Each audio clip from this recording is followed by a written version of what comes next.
Hello dear students, स्वागत है आप सभी का अपने चैनल विकास जीएस सॉल्यूशंस पर। इस लेक्चर में हम संसद के बड़ा ही इंपॉर्टेंट एक पार्ट पढ़ने वाले हैं। जितने भी संसद में प्रस्ताव आते हैं, मोशंस आते हैं, उनके बारे में हम अध्ययन करने वाले हैं। कई सारे प्रस्ताव होते हैं, जैसे कि आपने सुना होगा अविश्वास प्रस्ताव, निंदा प्रस्ताव, विशेषाधिकार प्रस्ताव। तो वही सब प्रस्ताव क्या होते हैं उनको हम इस लेक्चर में पढ़ने वाले हैं। आपके काफ़ी मेरे पास कमेंट आ रहे हैं कि सर जल्दी ही सितंबर के करंट अफेयर्स दे दीजिए। तो जल्दी सितंबर के करंट अफेयर्स आपके लिए मैं लेके आऊँगा 15 तारीख से पहले, जहाँ तक आपको वीडियो मिल जाएगी, उसकी टेंशन ना लीजिए। तो स्टार्ट करते हैं इस वीडियो को। पसंद आए तो ज़्यादा से ज़्यादा लाइक कर दीजिएगा। मैं देख रहा हूँ अब थोड़ा बहुत आप कम देखने लग गए हैं, व्यूज़ थोड़े कम हुए हैं। तो तैयारी यार करते रहो, एग्ज़ाम बड़े इंपॉर्टेंट हैं। तो अगर लगे रहोगे तैयारी में तो बढ़िया है, बाकी आपकी मर्ज़ी है। चलो तो स्टार्ट कर देते हैं इसको। सबसे पहला जो प्रस्ताव है वो है क्लोजर मोशन। ठीक है, इंग्लिश में जो कहते हैं क्लोजर मोशन कहते हैं, हिंदी में इसका नाम ऊपर लिख रहा है सर्वरक प्रस्ताव। ठीक है, संवरक प्रस्ताव हिंदी में कहते हैं इसको। क्लोजर मतलब सिंपल बंद करना। तो क्लोजर प्रस्ताव क्या होता है? यह एक ऐसा साधन है जिसके द्वारा सदन के बहुमत के फैसले से बहस को समाप्त किया जा सकता है, भले ही बोलने के इच्छुक सभी सदस्यों ने ऐसा नहीं किया हो। यानी बहुत सारे लोग, मान लो कोई डिबेट हो रही है, बोलना चाहते हैं, लेकिन इसमें आप क्या कर सकते हैं, अगर सभी लोग अपने विशेष बहुमत से इसको पारित कर, मतलब मेजोरिटी से पारित कर देते हैं अपनी 50% + 1 से, तो फिर ये डिसीजन ले सकता है हाउस कि अब इस पर और बहस नहीं चलेगी, इसको आगे बढ़ाया जाए। ठीक है, और ये किसके डिस्क्रिशन में आएगा? इस प्रस्ताव की स्वीकृति अध्यक्ष के विवेक के भीतर होती है, यानी अध्यक्ष के ऊपर निर्भर करता है कि वो इस चीज़ को माने या ना माने। ठीक है, दूसरी जो एक टर्म यूज़ होती है वो होती है गिलोटिन। ठीक है, ऊपर ही कट गया है, मेरी आप बात सुन लीजिएगा। गिलोटिन शब्द का यूज़ होता है। ठीक है, गिलोटिन क्या होता है? गिलोटिन ये क्या होता है कि मान लो कि सदन में हम बहुत सारी चीज़ें रखते हैं। ठीक है, पैसे पारित कराने के लिए बिल रखते हैं बहुत सारे, लेकिन हर चीज़ पे बहस होना ये पॉसिबल नहीं है। तो लास्ट के दिन यदि चीज़ों रह जाती हैं तो उनको जल्दी जल्दी पास करा दिया जाता है बिना किसी बहस के, उसी को गिलोटिन कहते हैं।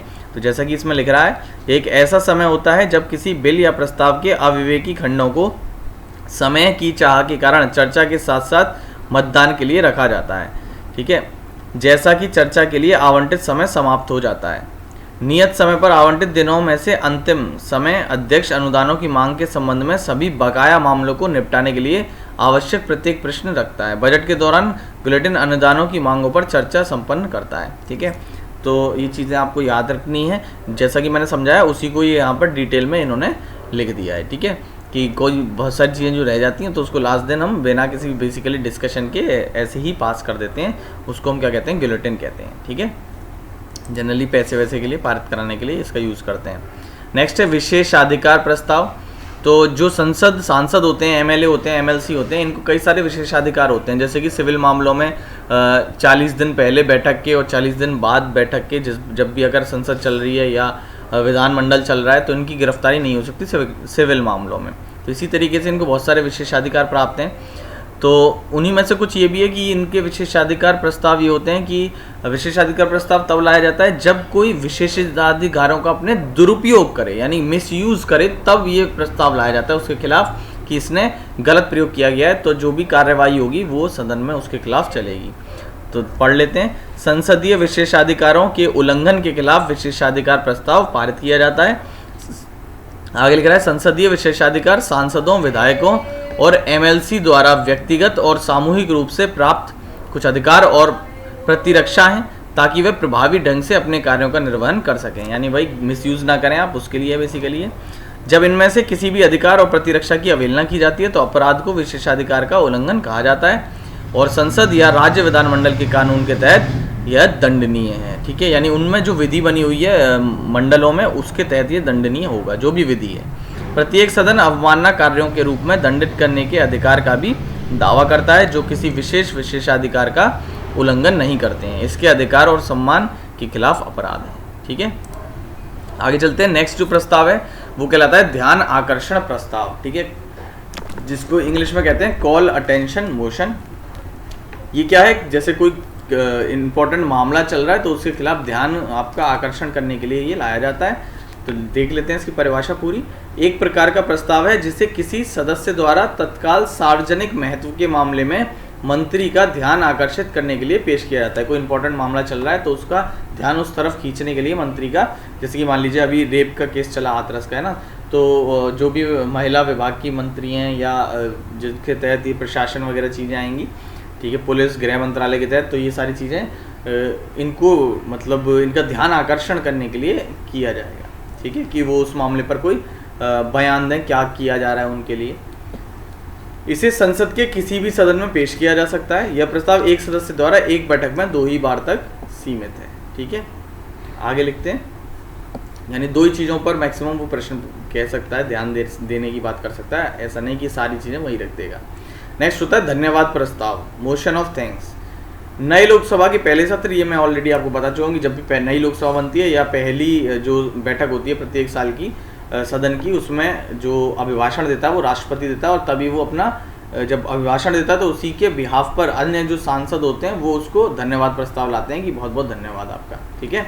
देख लेते हैं, नए लोकसभा के पहले सत्र या नए साल के पहले सत्र की शुरुआत में राष्ट्रपति के उद्घाटन भाषण के बाद धन्यवाद प्रस्ताव को संसद के दोनों सदनों में स्थानांतरित किया जाता है और मतदान किया जाता है। राष्ट्रपति का भाषण आमतौर पर सत्तारूढ़ पार्टी द्वारा तैयार किया जाता है और इसकी सामग्री केंद्र सरकार के दृष्टिकोण को रेखांकित करती है। वही चीज़ है, मतलब वो बात बताते हैं कि केंद्र सरकार क्या बेसिकली कर रही है। धन्यवाद प्रस्ताव पर चर्चा आमतौर पर विपक्ष को सरकार की दृष्टि, कार्यक्षेत्र और नीतियों पर गंभीर रूप से चर्चा करने की अनुमति देती है।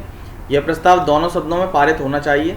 सरकार की हार के लिए धन्यवाद प्रस्ताव, जो शायद ही कभी हो सकता है, को प्राप्त करने में विफलता और सरकार के पतन की ओर जाता है। यानी ये अगर पारित नहीं होता है तो बेसिकली सरकार गिर जाएगी, लेकिन ऐसा नहीं होता है, ठीक है। नेक्स्ट है डायलेटरी मोशन, विलंबकारी प्रस्ताव, यानी चीज़ों में जैसा कि नाम है डायलेटरी, विलंब यानी कि देरी करना, है ना। तो क्या है विलंबकारी प्रस्ताव से तात्पर्य उन विधेयकों से है जो विधेयक या प्रस्ताव आदि पर बहस के स्थगन या विलंब या मंदता की तलाश करते हैं, वही कि इस पर बहस ना की जाए, बेसिकली उससे रिलेटेड है, ठीक है। अगला है एडजर्नमेंट मोशन, स्थगन प्रस्ताव। तो ये क्या होता है, संसद में प्रश्नकाल के अंत में प्रस्तुत किया जाता है, यानी प्रश्नकाल जैसे खत्म हो जाएगा 11 से 12, उसके अंत में ये प्रस्तुत किया जाता है। तत्काल सार्वजनिक महत्व के एक निश्चित मामले पर, यानी जो इम्पोर्टेंट टॉपिक एट प्रेजेंट चल रहा है उस पर चर्चा के लिए हम क्या करते हैं, जो हमारा जनरल काम जो होता है संसद में, जैसे विधेयक वगैरह पारित कराना, उसकी जगह उस मामले पर बहस की जाती है जो इस समय चल रहा है, ठीक है। व्यवसाय के स्थगन के लिए एक प्रस्ताव अध्यक्ष की सहमति से बनाया जा सकता है। स्थगन प्रस्ताव यदि भर्ती कराया जाता है तो प्रस्ताव में उल्लिखित मामलों पर चर्चा के लिए सदन के सामान्य व्यवसाय को अलग करना होगा, यानी जो जनरल कार्यवाही होती है उसको छोड़ के पहले उस पर बहस चलेगी। जनरली 4 बजे का शाम का टाइम इसमें ले लेते हैं। यह प्रस्ताव भारत सरकार की जिम्मेदारी से संबंधित हाल की घटना के एक विशिष्ट मामले तक सीमित रहेगा, यानी हाल ही में जो घटना हुई है उससे रिलेटेड रहेगा। अगला है निंदा प्रस्ताव, यानी सेंसर मोशन, ठीक है। निंदा प्रस्ताव क्या है, अभी कुछ समय पहले अविश्वास प्रस्ताव लाया गया था नरेंद्र मोदी गवर्नमेंट के खिलाफ, तो उसी के जैसा ही बेसिकली निंदा, यानी कि किसी मंत्री ने कुछ ऐसा गलत किया है तो उसके खिलाफ ये प्रस्ताव लाया जाएगा। तो ये विपक्ष द्वारा सरकार की एक विशिष्ट नीति के खिलाफ या किसी मंत्री के खिलाफ या पूरे मंत्रिपरिषद के खिलाफ लाया जाएगा। इसे केवल संसद के निचले, क्योंकि लोकसभा के प्रति ही बेसिकली उत्तरदायी होती है मंत्रिपरिषद, तो केवल लोकसभा में ही लाया जाएगा। गति विशिष्ट और आत्म व्याख्यात्मक होनी चाहिए ताकि सेंसर के कारणों को सटीक और संक्षेप में दर्ज किया जा सके, यानी प्रॉपर इसमें चीज़ें लिखी होनी चाहिए क्यों लाया जा रहा है, ठीक है। इस प्रस्ताव को लाने के लिए सदन की अनुमति नहीं चाहिए होती, यानी सदन की अनुमति नहीं चाहिए, आप इस प्रस्ताव को ला सकते हैं। यदि यह पारित हो जाता है, यह प्रस्ताव पारित हो जाता है, तो मंत्रिपरिषद क्या करेगी, जल्द से जल्द फिर उनको साबित करना पड़ता है कि हमारा बहुमत बना हुआ है, क्योंकि अगर ये प्रस्ताव पारित होता है तो इसका मतलब ये है कि उनकी नीतियों से उनकी पार्टी वाले भी खुश नहीं है, और पार्टी वाले खुश नहीं है तो उनको साबित करना पड़ेगा कि आपकी पार्टी में अभी भी आपके साथ बहुमत है। कितने सदस्यों द्वारा प्रस्तुत किया जाएगा, न्यूनतम 50 सदस्यों के इस पर हस्ताक्षर होने चाहिए, तब इस पर बहस चलेगी। अविश्वास प्रस्ताव और निंदा प्रस्ताव में जो सबसे बड़ा अंतर है वो यही है कि अविश्वास प्रस्ताव पारित हो जाए तो सरकार गिर जाती है, लेकिन निंदा प्रस्ताव पारित हो तो सरकार को उल्टा साबित करना पड़ता है कि हम अभी हैं, वरना इस्तीफा देना पड़ेगा अविश्वास प्रस्ताव के केस में। लेकिन निंदा प्रस्ताव के केस में इस्तीफा नहीं देना होता, ये साबित करना होता है कि हम सत्ता में अभी भी हैं। तो इसका भी वही है, किसी भी कारण से सरकार में विश्वास की कमी को व्यक्त करने के लिए एक सदस्य द्वारा प्रस्ताव लाया जाएगा, उसी को हम क्या कहेंगे, अविश्वास प्रस्ताव। यदि अनुमति दी जाती है तो इस पर बहस की जाएगी। अब ये ऊपर डिपेंड करता है, जिस भी सदन बेसिकली लोकसभा में ही लाया जाएगा तो लोकसभा के अध्यक्ष पर डिपेंड करेगा कि वो इसको हामी भरता है कि नहीं भरता, उसके विवेक पर डिपेंड करता है कि वो इस पर बहस चाहता है या नहीं चाहता है। ठीक है, इस तरह की बहस के समापन पर सरकार द्वारा विश्वास मत की मांग की जाती है और यदि यह आवश्यक बहुमत पाने में विफल रहता है तो उसे इस्तीफा देना होगा।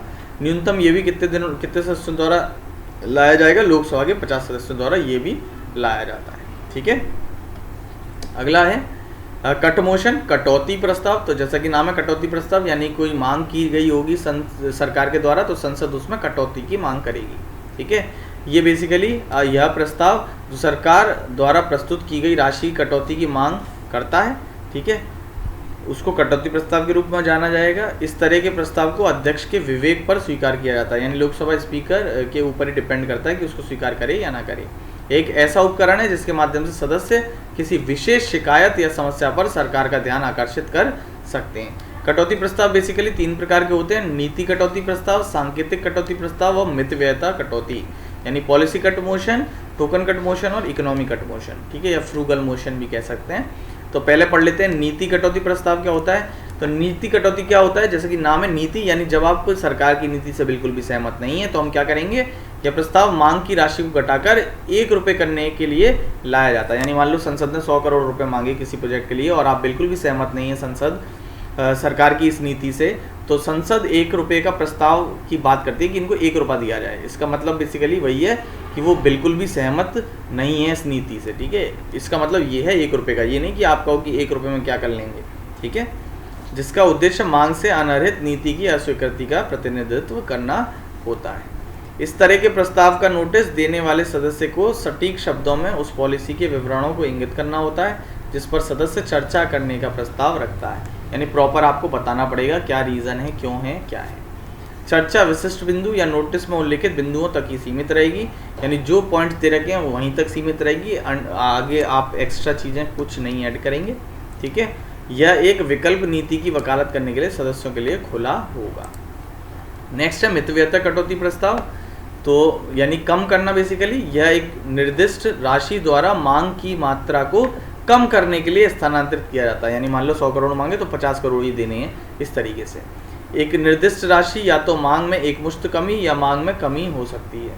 ठीक है, एक प्रस्ताव को स्थानांतरित करने का नोटिस संक्षेप में और ठीक ठाक इंगित करना है किस विशेष विषय पर चर्चा की जानी चाहिए। वही चीज़ ये तो सब में ही है कि बेसिकली क्या मैटर है वो तो आपको बताना ही पड़ेगा कि नहीं बताना पड़ेगा, ऐसी थोड़ा ना कि बस काट दो। नेक्स्ट है सांकेतिक कटौती प्रस्ताव। तो सांकेतिक कटौती का मतलब है कि बेसिकली आप एक संकेत दे रहे हैं कि कटौती इसमें से कुछ की जाए, आप ज़्यादा ही पैसा मांग रहे हैं किसी नीति के लिए, उसको कम किया जाए। तो इसमें क्या करते हैं, हम 100 रुपये काटने की मांग करते हैं जो टोटल पैसा है उसमें से, और इसका अर्थ बेसिकली यही होता है कि सरकार जो काम कर रही है उस पर ध्यानपूर्वक खर्चा करे, क्योंकि संसद को लग रहा है कि आप ज़्यादा पैसे मांग रहे हैं। अविश्वास का उल्टा हो गया विश्वास प्रस्ताव, यानी trust vote, basically floor test भी हम कह सकते हैं एक तरीके से इसको, कि आपको साबित करना है कि आपको सदन में बहुमत है, उसके लिए ये बेसिकली लाया जाएगा। ठीक है, हाल ही के दिनों में जब किसी भी पार्टी के पास स्पष्ट बहुमत नहीं था तो राष्ट्रपति एक ऐसे प्रधानमंत्री को नियुक्त करता है जिसके पास बहुमत का समर्थन हो। इस व्यक्ति को विश्वास प्रस्ताव के माध्यम से बहुमत साबित करने की उम्मीद होती है। वही चीज़ है जैसे राज्यों में राज्यपाल एक बुला लेता है, फिर उसको एक टाइम देता है कि इतने टाइम तक आपको बहुमत साबित करना है, ऐसे ही केंद्र में राष्ट्रपति का काम होता है वो। ठीक है, तो ये कुछ प्रस्ताव थे जो आपको याद रखने हैं। कुछ और इम्पोर्टेंट पॉइंट्स भी हैं यहाँ पर, वो देख लेते हैं। यदि दोनों अविश्वास प्रस्ताव और विश्वास प्रस्ताव पेश किए जाते हैं तो स्पीकर सरकारी व्यवसाय के लिए वरीयता देगा और विश्वास प्रस्ताव को लेता है।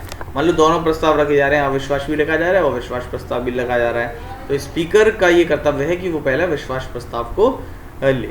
ठीक है, यदि प्रधानमंत्री विश्वास प्रस्ताव खो देता है तो वह इस्तीफा देने के लिए बाध्य है और राष्ट्रपति को एक अन्य व्यक्ति की पहचान करने का प्रयास करना चाहिए जो लोकसभा के विश्वास का आनंद लेता है। यानी विश्वास प्रस्ताव नहीं होता है तो इस्तीफा देना पड़ेगा। ठीक है, कुछ पॉइंट और देख लेते हैं नेशनल पार्टीज़ के बारे में, राष्ट्रीय पार्टियों के बारे में। तो राष्ट्रीय पार्टियों की बात की जाए तो राष्ट्रीय पार्टी बनने के लिए कुछ इंपॉर्टेंट कंडीशंस होती हैं, वो होनी चाहिए। 8 एट प्रेजेंट राष्ट्रीय पार्टी हैं, नेशनल पार्टी हैं। कौन कौन सी उनको भी देख लेते हैं, कंडीशन पहले देख लेते हैं। तो राष्ट्रीय पार्टी बनने के लिए बेसिकली 3 कंडीशंस होती हैं, उनमें से कोई भी एक फॉलो होनी चाहिए। कौन सी 3 कंडीशन है, किसी भी 4 या अधिक राज्यों में लोकसभा चुनाव में या फिर राज्य की विधानसभा के चुनावों में कम से कम 6% वोट मिले हों। यानी 6% वोट मिले हों टोटल वोटिंग के कम से कम 4 राज्यों में, या तो लोकसभा के चुनाव में या विधानसभा के चुनाव में। ये कंडीशन है पहली।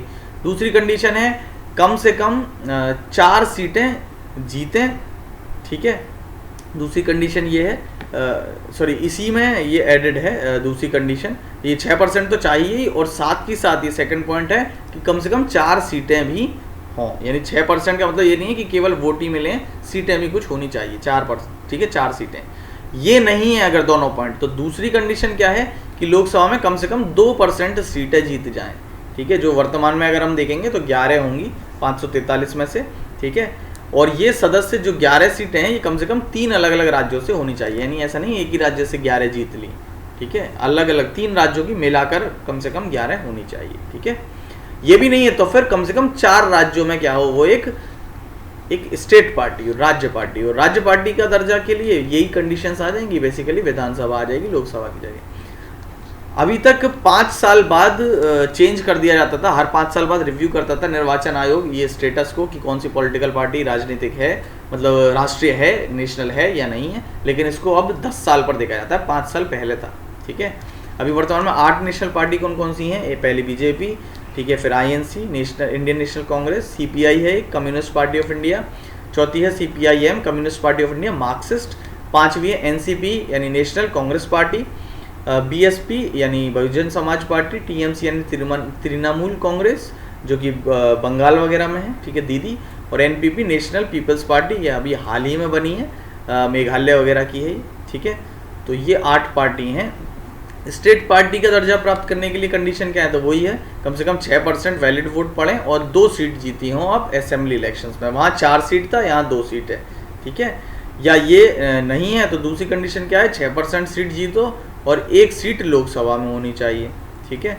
ये भी नहीं तो फिर तीसरी कंडीशन है कम से कम 3% सीट या 3 सीट जीतनी चाहिए, जो भी इनमें से ज़्यादा है असेंबली इलेक्शंस में। ये भी नहीं है तो 25 में से कम 1 लोकसभा की सीट हो, यानी मान लो 75 सीटें हैं तो उनमें से 3 सीटें आपकी होनी चाहिए, ऐसे 50 हैं तो 2 सीटें होनी चाहिए कम से कम। या फिर 8% टोटल जो मतदान हुए असेंबली या लोकसभा में वो मिले हों तो आपको राज्य पार्टी का दर्जा मिल सकता है, और फिर राज्य पार्टी बन गए तो फिर केंद्र पार्टी बन सकते हैं। तो ये सब इंपॉर्टेंट पॉइंट्स थे, उम्मीद करता हूँ आपको पसंद आएगा, और पसंद आए तो ज़रूर वीडियो लाइक कर दीजिएगा। आप लोगों का बहुत बहुत धन्यवाद। चैनल के साथ बने रहें, ज़्यादा से ज़्यादा चैनल को देखते रहें। शुक्रिया।